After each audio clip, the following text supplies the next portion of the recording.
They treated me like I was worth nothing, like I was only good for scrubbing floors and serving food. What they didn't know was that I'm the only heir to a billion-dollar fortune. I grew up being told by my father to live simply and never flaunt what we had. He wanted me to know the value of work and the truth about people, who would care for me and who would care only for money. After he passed away suddenly, I was left in the care of his second wife and her 2 children. That's when everything changed. From the first day, they made it clear I was not family in their eyes. They treated me like the maid, handing me piles of chores and sneering when I didn't move fast enough. If something in the house needed cleaning, it was my responsibility. If a meal was late, it was my fault. At the dinner table, they pushed me away, acting as though my place was in the kitchen, not beside them. They mocked me for the clothes I wore, saying I looked poor, and laughed when I stayed quiet. Whenever guests came over, they called me the help and pretended I wasn't part of their family at all. Each insult sank deep, but I remembered my father's words. Strength doesn't always need to be loud. I swallowed my pride and endured their cruelty, though inside me something started to shift. I wasn't just hurt anymore. I was growing angry. Every smirk from my stepmother, every snide comment from my step-siblings built up a wall inside me. They thought I was powerless. They thought I had nowhere else to go. But they were wrong. I had been raised to be humble, yes, but not blind. I knew exactly what my father left behind, and I knew exactly who it belonged to. For years I had stayed quiet, respecting his wish that I learn to live without depending on wealth. But that didn't mean I had forgotten who I really was. Each night, after long hours of cleaning up after them, I thought about what they would say if they knew the truth. How quickly their laughter would die. How quickly the power they thought they held would disappear. I kept my silence, waiting for the right moment, watching them show me who they really were. To them, I was a servant. To me, they were nothing more than strangers taking advantage of my kindness. And one day they would find out. I stayed patient, because I knew the day would come when I wouldn't have to lift another finger for them. The day would come when I wouldn't have to listen to their voices telling me I wasn't good enough. The day would come when I could finally walk away. Not empty, not broken, but stronger than they ever imagined. They thought they had me trapped. They thought I had no choice. But the truth was, I was never the one in chains. Margot never missed a chance to remind me of my place. She carried herself like a queen, giving orders from the living room couch while I rushed around the house. If the dishes weren't spotless, she would sigh loudly and shake her head, calling me useless. If the floor wasn't shining, she'd snap her fingers and tell me to start over. She treated me less like family and more like someone she had hired. Her children followed her example. Evelyn would toss her dirty clothes on the floor and say, "Pick it up, the help will handle it." Dean left his shoes muddy and tracked dirt through the hall, just so I would have to clean after him. When I tried to sit with them at dinner, they pulled out chairs for each other, but left none for me. If I attempted to join, Margot would raise an eyebrow and say coldly, "This table is for family. You know where you belong." So I ate alone in the kitchen, listening to their laughter from the other room. Sometimes Evelyn would shout for more water or more bread, and I would carry it in, invisible except for when they needed something. They never thanked me. If I wore an old dress to bring food, Evelyn would laugh and whisper to her brother, loud enough for me to hear, "She looks like she dug that out of the trash." Dean would smirk and add, "Perfect outfit for a maid." The worst was when guests came. Margot introduced me not as her stepdaughter, but as the help. I would stand in the corner, serving drinks, while strangers looked at me with pity or amusement. My stepmother would smile sweetly at them while treating me like nothing more than a shadow. Every time someone chuckled at her words, I felt a sharp sting in my chest, but I said nothing. I remembered my father's voice, steady and calm, telling me once, "Strength isn't always loud." Those words were the only thing that kept me steady. I told myself to hold on, to stay silent, to endure. But the silence came with a price. Every insult, every laugh, every command I followed piled up inside me like heavy stones. I carried them quietly, but I could feel the weight pressing harder each day. I swept their floors. I folded their clothes. I served their meals. I stood by while they treated me like a servant in the house that was once filled with my father's love. On the outside, I looked obedient and calm. On the inside, something was changing. Each cruel word from Margot, each mocking smile from Evelyn, each order barked by Dean. Every moment was feeding a fire I kept hidden. They thought I was weak, but I was only waiting. I let their cruelty stack higher and higher, knowing one day it would collapse on them. I stayed quiet, but my silence was not weakness. It was the start of something they would never see coming. The night of Evelyn's engagement party was supposed to be a celebration, but for me it was another reminder of how little I mattered to them. The house was decorated with flowers and lights, music filled the air, and guests arrived dressed in their finest clothes. I stood in the kitchen, carrying trays of drinks because Evelyn told me I wasn't allowed to sit among real guests. She handed me the tray herself and smirked, saying, "Don't spill this. Try to act useful for once." I walked carefully through the crowd, keeping my eyes down. My hands shook slightly from the weight of the glasses, and the music, the chatter, and the laughter around me made me feel even smaller. Then it happened. Someone bumped my arm and a glass tipped over, spilling across my dress. Gasps filled the air, and before I could even apologize, Evelyn burst out laughing. She clutched her fiancé's arm and shouted, "Look at her! She can't even carry drinks without making a mess." The laughter spread, and I stood frozen in place, wishing the ground would swallow me whole. As I tried to steady the tray, one of the guests looked me up and down and made a joke so cruel it cut through me like a knife. He said it loud enough for everyone to hear. Something about how even servants should know how to handle a simple task. The crowd chuckled, and I saw Margot smile, pleased that I was being humiliated in front of so many people. She didn't defend me, didn't protect me. She encouraged it with that approving glance. I felt heat rush to my face, but I didn't cry. I swallowed hard, placed the tray down on a nearby table, and quietly walked back toward the kitchen. Inside, my heart pounded so hard I thought it might break through my chest. That moment made something clear.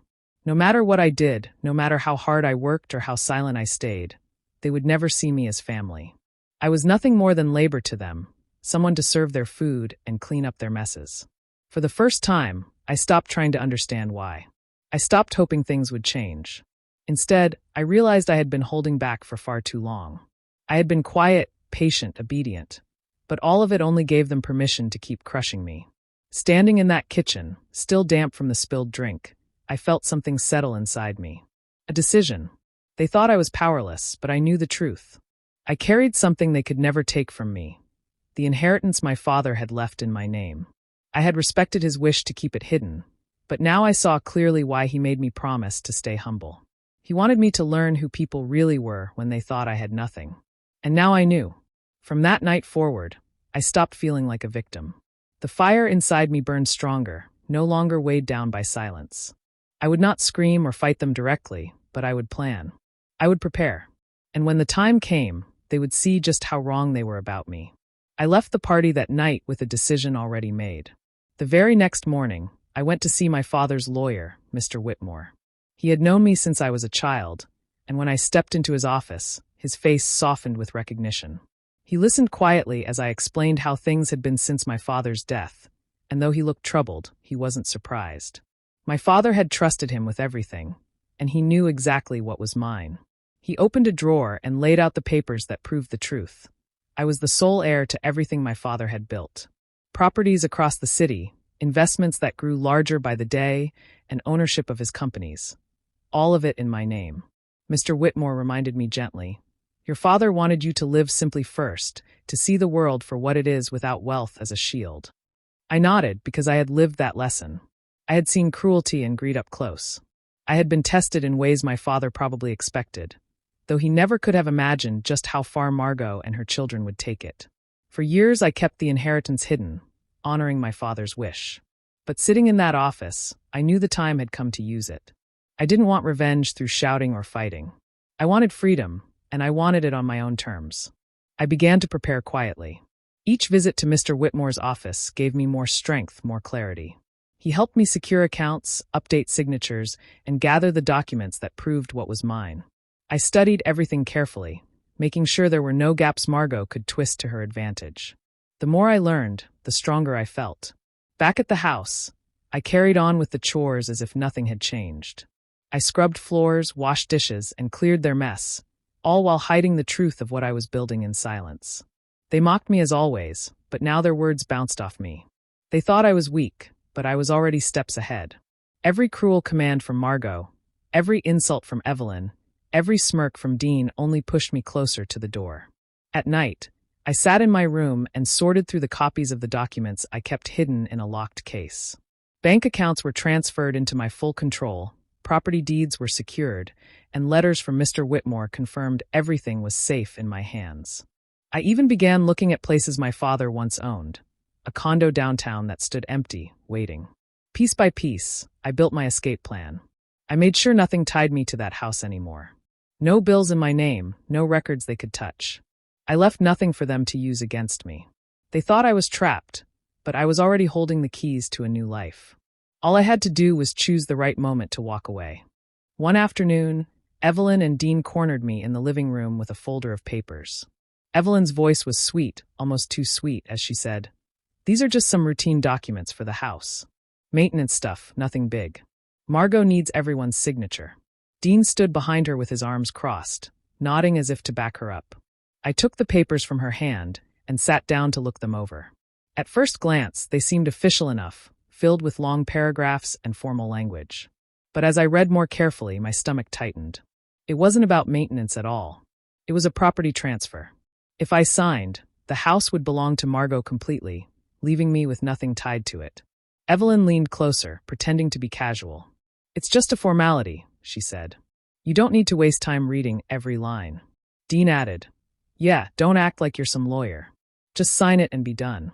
Their impatience showed, and it was clear they wanted me to trust them blindly.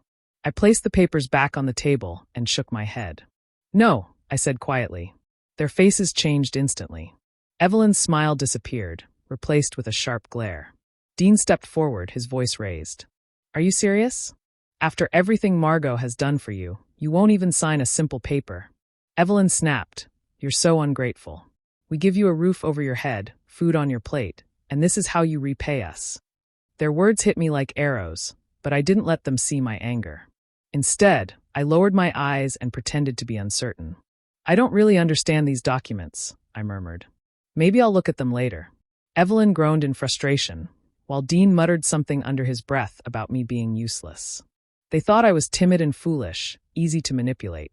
But the truth was, I knew exactly what they were trying to do. They wanted me cut off from everything my father left behind. They wanted control, and they assumed I had none. I let them think I was clueless because it gave me time to protect myself. That evening, I went straight to Mr. Whitmore with the papers. He confirmed what I already suspected. It was a trick. He assured me they had no legal power over my inheritance, no matter what they tried. The house, the fortune, the businesses, none of it could be taken without my consent.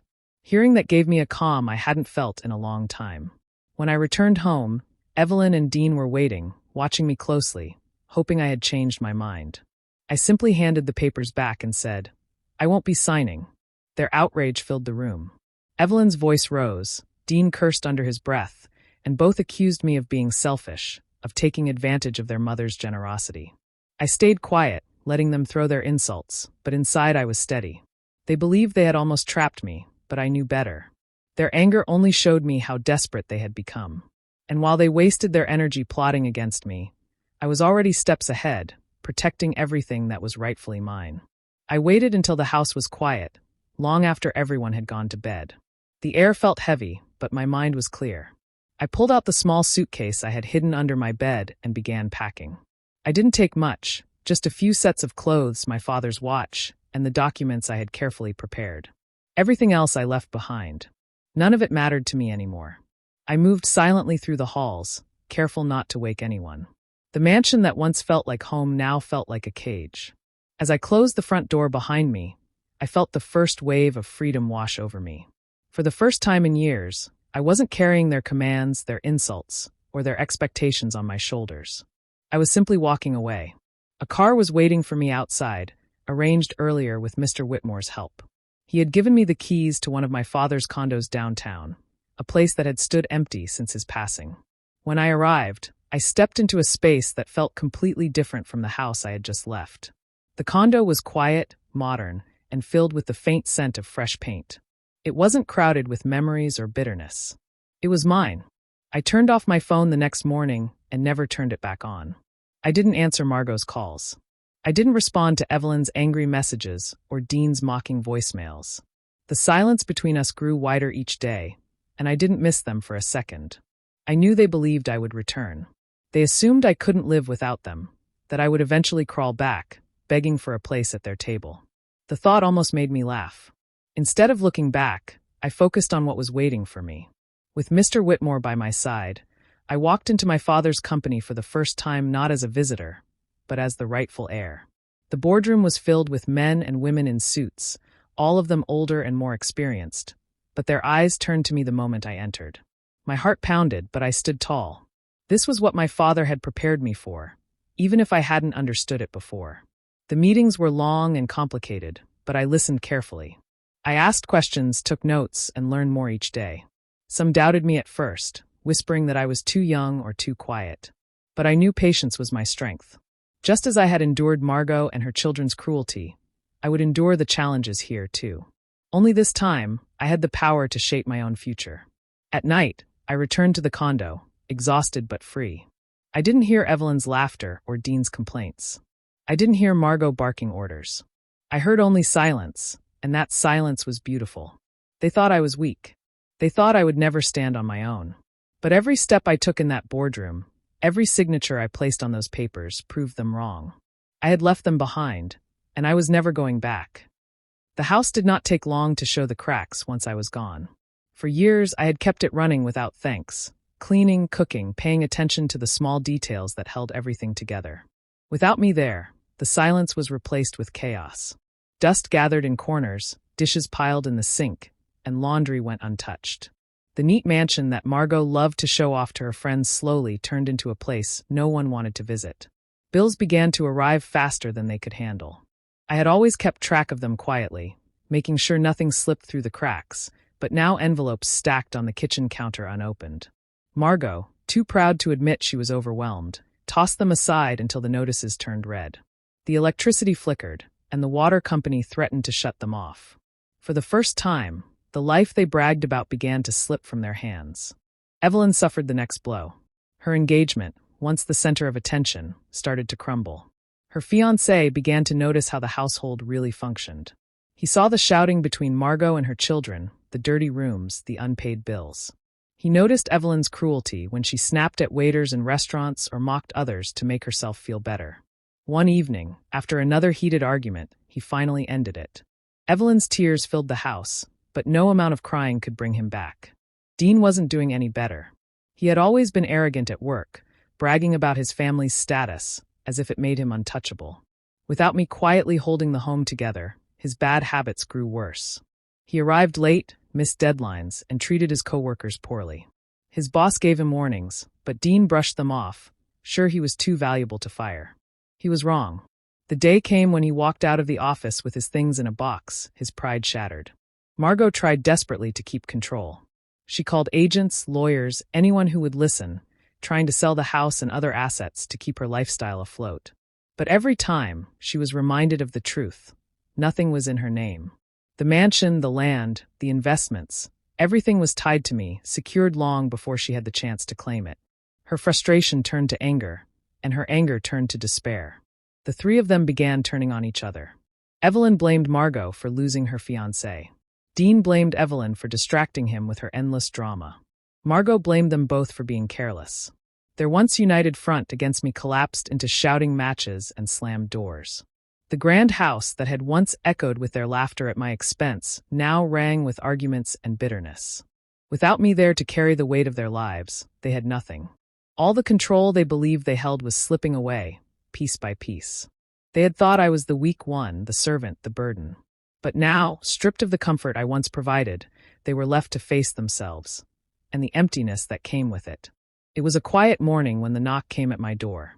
I wasn't expecting anyone, but the voices on the other side were all too familiar. Margot, Evelyn, and Dean stood there when I opened it, their eyes wide as they looked past me into the condo. The polished floors, the view of the city, the calm and organized space. It was nothing like the house they left behind. Evelyn's jaw dropped. "So this is where you've been hiding?" she said, her voice sharp with disbelief. Dean let out a low whistle, scanning the room as if he had never seen such comfort before. Margot, however, walked straight in without asking, her face tight with anger. "You've betrayed us," she snapped. "After everything we've done for you, you run off and live like this? You owe us an explanation." I stayed calm. I didn't raise my voice or defend myself in a rush. I simply closed the door behind them and faced the three people who had once believed they controlled me. I don't owe you anything, I said evenly. This condo, the businesses, the properties, you're looking at what has always been mine. They froze, confusion spreading across their faces. I continued before they could speak. My father left everything to me. I am the only heir. Every meal you ate, every roof over your head, every luxury you enjoyed, it was never yours. It was mine.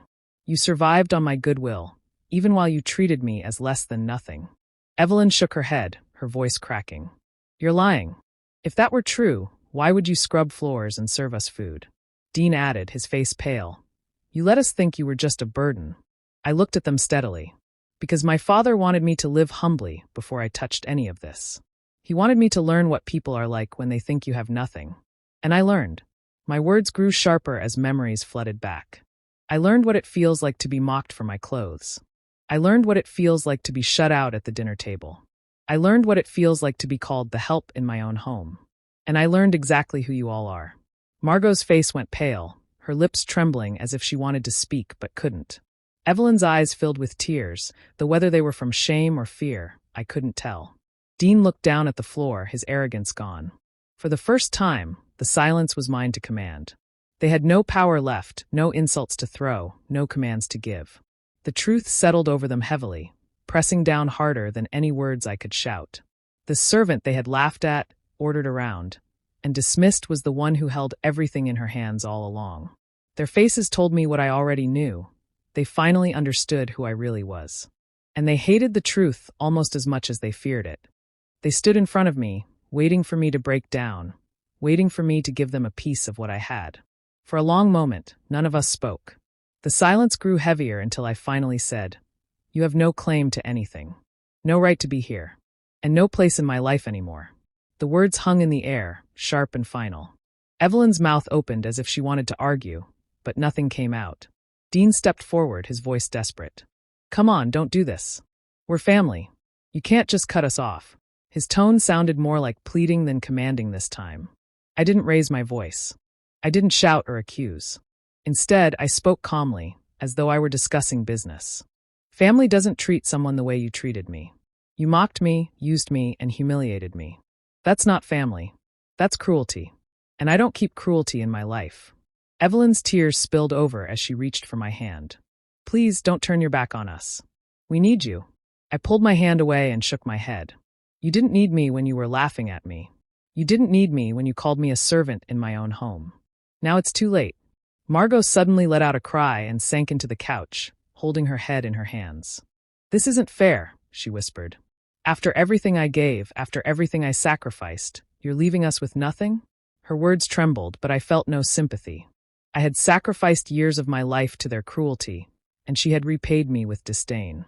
I pressed a button on my phone, and 2 security guards stepped inside. Their presence filled the room with quiet authority. Evelyn gasped, Dean cursed under his breath, and Margot shook her head in disbelief. You can't do this, she said weakly. I already have, I replied. This is my home. You're not welcome here. The guards moved closer, gently but firmly guiding them toward the door. Evelyn clung to her mother's arm, sobbing, while Dean muttered promises of change, insisting they could start over. Margot barely had the strength to stand, leaning heavily on her children as they were escorted out. I didn't flinch. I didn't argue. I didn't shout. I simply watched as the door closed behind them. Their cries and protests echoed faintly in the hallway, but I didn't follow. For the first time, their noise no longer touched me. Revenge didn't come from anger or cruelty. It came from this moment, standing tall, free from their grasp, indifferent to their pleas. They had nothing left to hold over me, and they knew it. My silence, my calm refusal, was more powerful than any outburst could ever be. As the condo grew quiet again, I felt an ease I had never known in their presence. They were gone, and I remained stronger, untouchable, and finally in control. Life changed quickly once I shut the door on them for good. I no longer carried the weight of their voices or their demands. Instead, I stepped fully into the life my father had prepared for me. The name Harrington was no longer something I hid behind. It was something I carried with pride.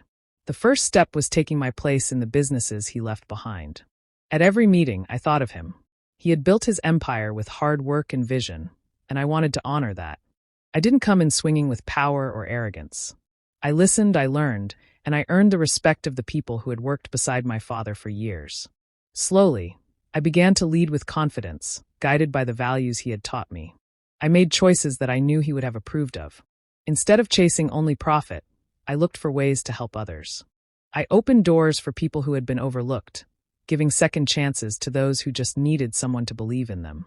I remembered what it felt like to be dismissed and unseen, and I refused to let that happen under my watch.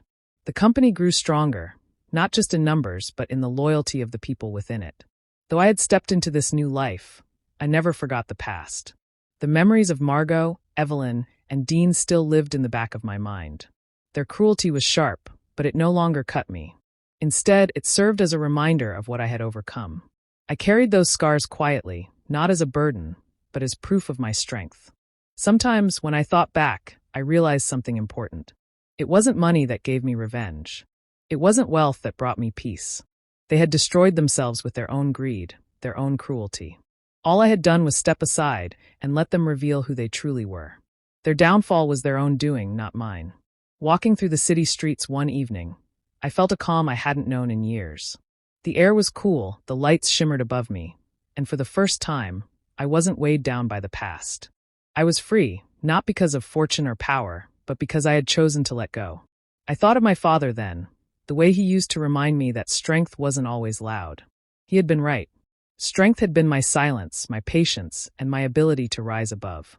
I whispered a quiet thank you to him, knowing he would have been proud of the woman I had become. And so I walked forward, leaving behind the shadows of those who tried to break me. I wasn't the servant they once saw, nor just the heiress they never knew. I was myself, whole, steady, and free at last.